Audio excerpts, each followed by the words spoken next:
Okay. You better buckle up, because this one, woo! Oh God, it's so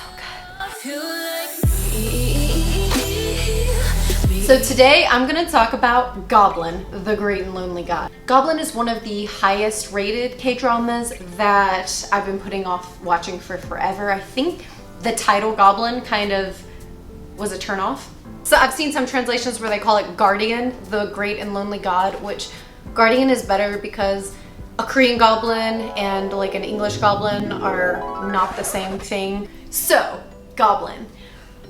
Goblin is about a goblin in the Korean sense. A goblin is like an object that is stained with human blood and it becomes spiritually possessed. And it is like awe-inspiring, this scary, just powerful, godlike creature. Kim Shin is the main guy of the show, and he is a goblin. So, the original storyline where all of this began. 900 years ago, Kim Shin was this ultimate fighting general for this super young king. I don't know the king's name. Anyway, Wang Yu or something. And he was just fighting and killing everybody, and he was like the best general ever. So people would like bow to him and they were like, you're amazing, you know. The advisor to the king, who was like the super evil guy, he knew that for him to have full power over the king, like to be like the pseudo king, he was gonna have to get rid of Kim Shin. Wow, that's hard to say. Kim Shin. He was gonna have to get rid of Kim Shin, okay? He knew he was gonna have to get rid of Kim Shin if he wanted all of the power. So he's up in the king's ear being like, this guy's so dangerous, everyone loves him more than you, they worship him, like you better get rid of him or he's gonna take your throne. Kim Shin had his baby sister marry the king, okay? It was love, they loved each other, but then after all these years with that like evil advisor in his ear, he like really turned him against everybody. He basically told Kim Shin, like, you take your sword and you get out of here and you don't come back, or I'm gonna kill everybody. And I guess he thought like that wasn't the case. He would be proud of him for winning all these crazy battles. So he rolls back up with his army and's like, hey, I'm here, like, let me in, let's chat. And the king was like, look dude, I told you if you step foot in here, I'm killing everybody. I'm killing all of your people, okay? He was like, you know what? You gotta do what you gotta do. So he went up in there and then the king had to kill everybody. The king killed everybody in his family, including his little baby sister, who was his wife, okay? It was his wife. He killed his own wife just to prove a point. Actually, the advisor did. Anyway, that's not the point. He dies by his own sword, and so that sword becomes a goblin. That's when he died, and this whole story began. The legend says that he can't die until the goblin bride pulls his sword out. He's just so sick of seeing like all of his family and the people he loves and cares about die, and he doesn't age. He just stays the same, and he's sick of it. So he's looking for his goblin bride who can pull the sword out of his chest so he can finally die. That's when the main character, Untak, comes into play. Her mother gets hit by a car when she's pregnant with her, and the goblin saves her, okay? So when she's born, she can see ghosts. She can see dead people. The ghosts tell her she's the goblin bride. So, okay, if you're supposed to die and you don't die, you, oh my God, I don't even know. Since she wasn't supposed to be born, she's on the list of missing souls. You've got the Grim Reaper, who's in charge of like collecting souls and looking for missing souls. If the Grim Reapers run into a missing soul, it's their job to like take you back to where you're supposed to go, you know? So she's 17 or 18. She's kind of an outcast because everyone thinks she's weird. She like talks to dead people and ghosts and stuff. It's her birthday and she's like super sad because she's all alone, and so she makes a wish, and when she blows out the candles, she accidentally summons him. He just like appears behind her. It's so cute. And she finds out by chance that every time she blows out like candles, fire, a lighter, match, anything, it summons him. He appears no matter what. He can't control it. It's like the one thing in his life he can't control. Okay, so then, so that Kim Shin is, like I said, 900 years old. The family members have been taking care of him and keeping his secret for centuries. And so he's, amassed this huge amount of wealth, and he takes care of his family. He has all these industries that they run for him since he keeps having to like fake a death and take on a new identity. At the very beginning, he decides he's gonna leave and go look for his bride, but also it's just time for him to like get out of this house in this city because of he doesn't age.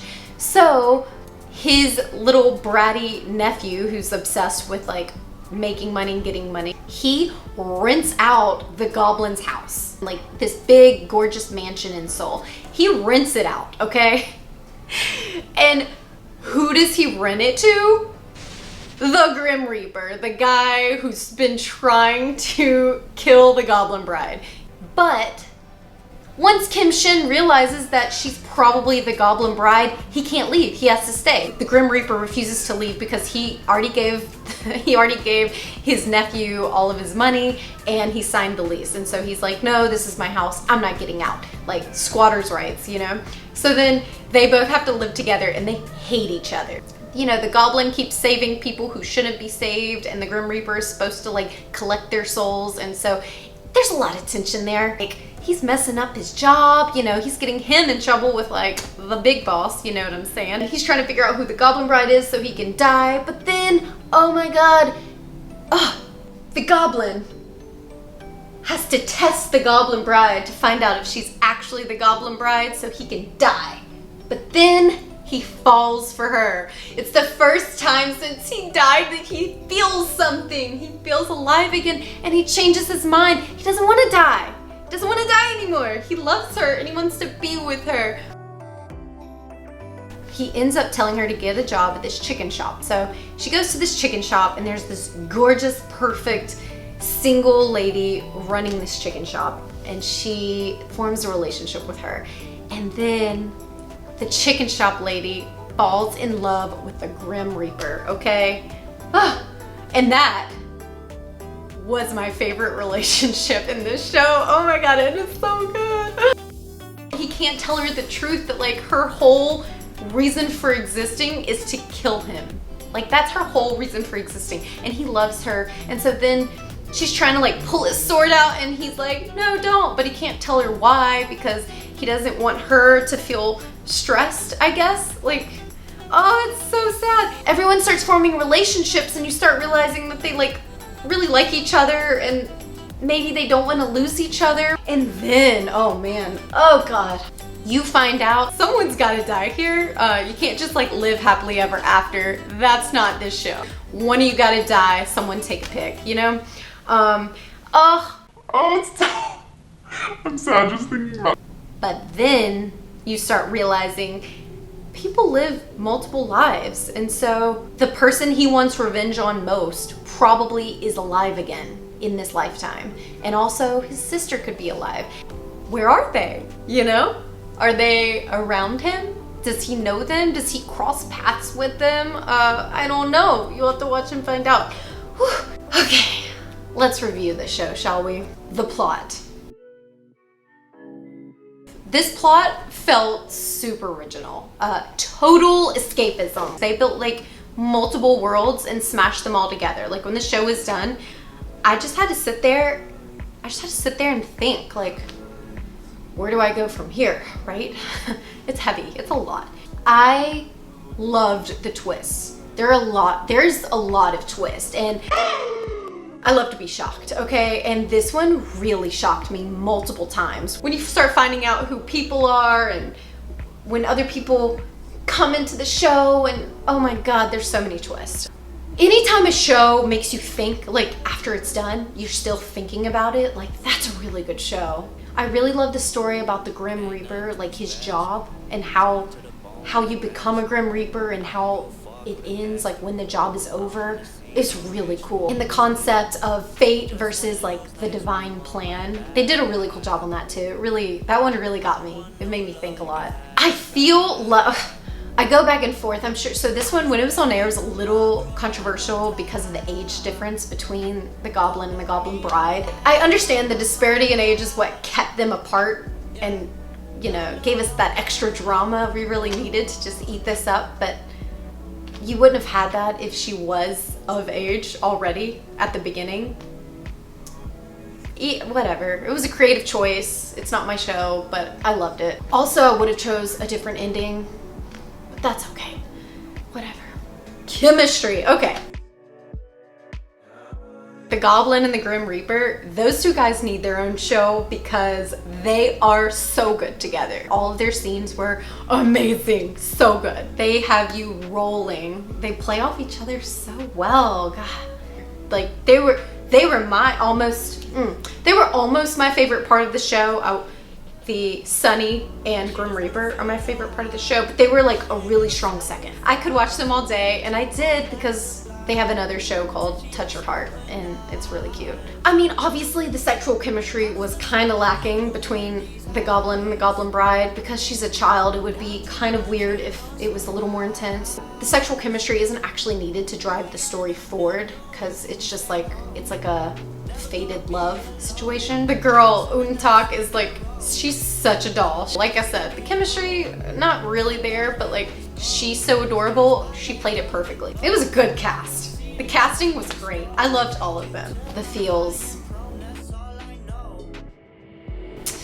There were feels all over the place. Like, all over the place. This show made me cry so much. The acting was so good. Like, usually when they cry in Korean shows, it's all eye drops. Like, their eyes are just glowing white and there's like perfectly streamed tears. Like, oh, I'm so sad. There's like real tears in the show, especially from Lee Dong-wook. Whoa, his scenes got me. Oh, his scenes got me. He's so good. Those scenes, I mean, so is Gong, like the Goblin.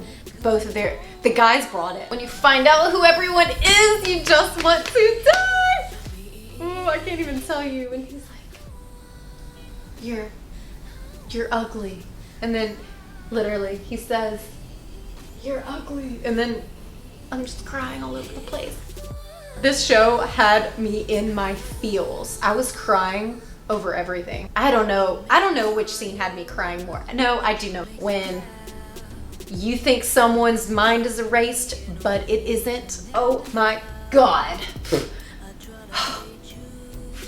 Like, waterworks. It was just all so cute. He was so cute. I love when he was like posing and trying to get ready because she could summon him at any moment. He starts like prepping to be summoned. And so he's like waiting around all day, like trying to look cute or sexy or like smart by holding a book and waiting for her to summon him. It's amazing. When he changes his mind, so he wants to die. Like, that's what he wants. He wants to die. And then when he hits the place in his life when he starts to feel things for her, and it's the first time, I guess it's the first time in his entire existence when he actually feels something for another person, and it changes everything, and then he doesn't want to die anymore. And oh my God, that, oh, it's so good. So I'm gonna give it a 10 out of 10 because it's so freaking epic. It deserves it. It deserves a 10 out of 10. It gets a 10 out of 10. I feel like it's so original. I love epic fantasies. Epic fantasies are my favorite genre. I mean, if this was an American show, we would be on season 8, you know? But Koreans don't do that, and I'm fine with that. I like that. That way you don't spoil it. It never goes bad. The character growth in the show is amazing. Everyone's relationships, whether it's like a romantic relationship or a friend relationship, there's just like so much growth. Everyone as people, they all become better people, and like the bad guys become good guys, and it really takes you on a journey. I can't recommend this show enough. Like, I think it kicked, it's either 1 or 2. I still love Legend of the Blue Sea, but I think I'll put it in second. But maybe it's tied for first. I don't know. I really loved it. It's so good. If I convinced you to watch Goblin, if you think you might want to watch Goblin, let me know. I'm so curious to know what your thoughts are. No one I know has seen this show, and I really think it's my favorite. Go watch it and come back and leave a comment. Let me know what you think, and we'll talk about it. Thanks for watching. Mwah. Or as Sunny would say, thanks for watching. Comment below. See you next week. I need to go binge something super interesting now.